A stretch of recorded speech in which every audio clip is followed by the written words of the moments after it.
Salam Rahayu, para kadang kinasih pemirsa Dinus TV. Semoga semua makhluk berbahagia. Kali ini saya akan menceritakan tentang sebuah kitab suci. Menurut definisinya, kitab suci adalah wahyu Tuhan yang dibukukan. Kitab suci merupakan gabungan dari dua kata, yaitu kitab dan suci. Menurut Kamus Besar Bahasa Indonesia, kata kitab berarti sebuah buku atau bacaan. Sedangkan kata suci memiliki arti bersih dalam arti keagamaan. Seperti tidak kena najis, bebas dari dosa, bebas dari cela, bebas dari noda, keramat, atau murni. Ada banyak kepercayaan di dunia ini yang saling mengklaim bahwa kitab sucinya paling benar, bisa dipercaya secara rasional dan objektif, logis, ilmiah, dan objektif. Jadi, kitab suci adalah kumpulan dokumen-dokumen atau teks yang paling terpelihara dalam sejarah. Karena teks kuno sangat mahal dan sulit dibuat, sehingga ditulis dan dibuat dengan hati-hati. Karena itu, kitab suci juga disalin dengan sangat hati-hati dan cermat. Bahkan sampai pada soal tanda, titik. Jika sebuah salinan ditemukan kurang satu kata, seringkali di seluruh proses penyalinan dimulai lagi dan salinan yang cacat dihancurkan atau dibakar. Ada sisa peninggalan Nusantara yang berupa buku-buku kuno yang sering menjadi rujukan para ahli sejarah maupun ahli-ahli lainnya yang melakukan penelitian tentang berbagai peninggalan di Nusantara ini. Buku-buku ini selalu menjadi rujukannya. Apa lantas bisa disebut sebagai kitab sucinya leluhur Nusantara? Kitab peninggalan leluhur Nusantara itu diantaranya: 1. Kitab Negara Kertagama. Negara Kertagama memiliki arti negara dengan tradisi yang suci. Kitab ini pertama kali ditemukan pada tahun 1894 di Istana Raja Lombok.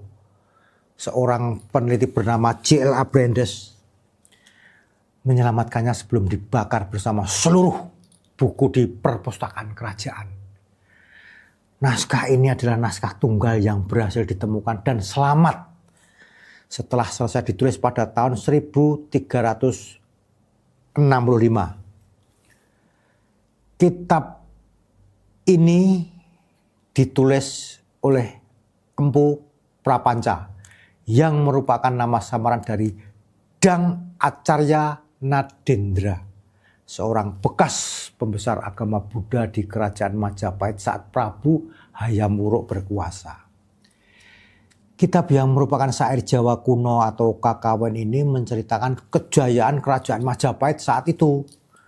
Salah satunya tentang daerah kekuasaan dan juga silsilah keluarga raja. Penemuan kitab ini menjadi bukti jika pada masa lalu Nusantara pernah dikuasai kerajaan hebat dengan tradisi kelas tinggi. Yang kedua, kitab Sutasoma. Kitab Sutasoma adalah sebuah kakawin atau syair Jawa kuno yang berisi banyak bait. Orang yang mengubah syair dalam kitab ini hingga terkenal sampai sekarang adalah Empu Tantular. Ia disuruh oleh Hayam Wuruk yang saat itu masih menjadi raja. Kitab ini berisi banyak sekali hal-hal hebat yang masih dipakai sampai sekarang.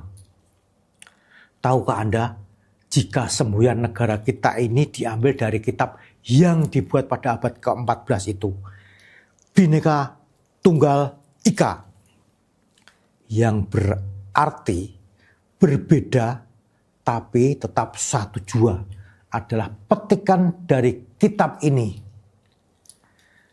Karya sastra ini juga berisi banyak sekali pelajaran yang berharga. Salah satunya ada mengajarkan tentang toleransi beragama. Sesuatu yang saat ini sudah mulai mundur. Jika kitab ini masih diajarkan sampai sekarang, mungkin Indonesia akan jadi negara yang damai. Tak ada perpecahan seperti yang sekarang di Tenggarai terjadi. Yang ketiga, kitab Arjuna Wiwaha.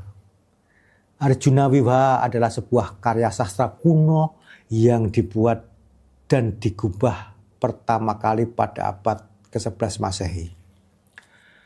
Seorang empu bernama Kanwa menulisnya saat masa pemerintahan Prabu Airlangga yang menguasai Jawa Timur sekitar tahun 1019 sampai dengan 1042.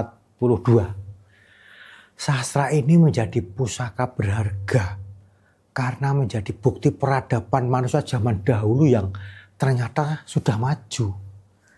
Bahkan mengenal baca tulis meski hanya kalangan tertentu saja.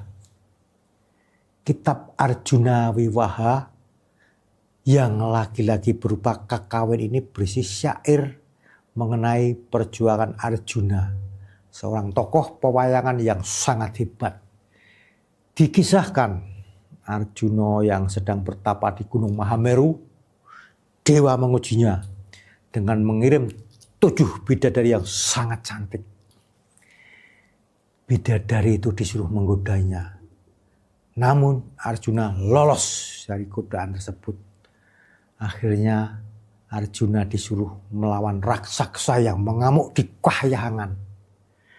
Karena berhasil, ia boleh mengawini 7 bidadari yang menggodanya tadi. Yang keempat, Serat Centini atau dengan nama lain Suluk Tembang Raras adalah sebuah karya sastra terbesar dalam kesusastraan Jawa Baru. Dalam kitab ini banyak sekali tersimpan tradisi, ilmu pengetahuan, dan banyak hal yang saat itu dikhawatirkan akan punah.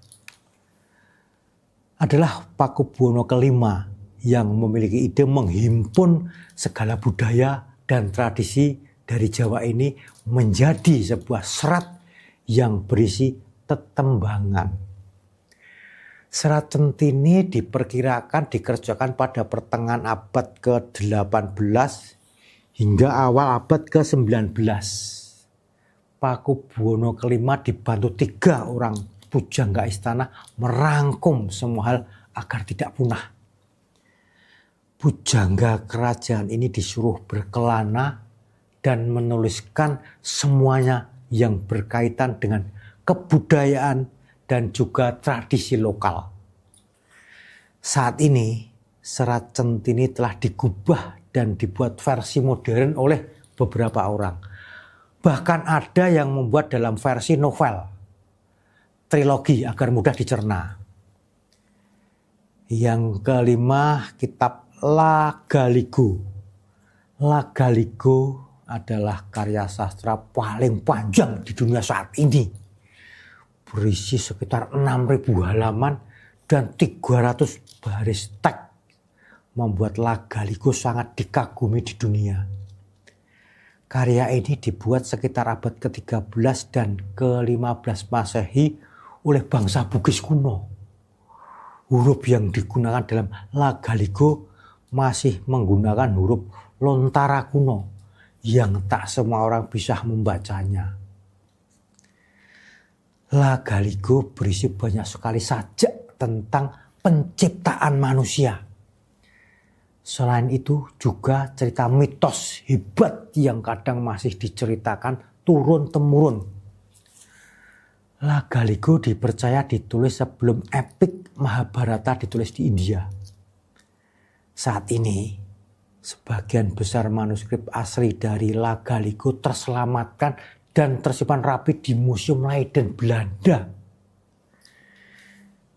Dari 5 kitab kuno karya sastra tadi menunjukkan jika bangsa kita sangatlah hebat di masa lalu.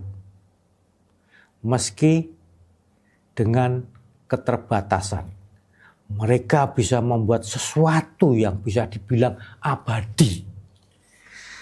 Semoga generasi muda sekarang tidak lupa siapa leluhurnya dan bisa melanjutkan kehebatan Nusantara dengan mempelajari kitab-kitab kuno tersebut hingga bisa melengkapi sejarah Nusantara yang masih banyak tercecer ini. Rahayu, berkah Gusti, sampai jumpa lagi.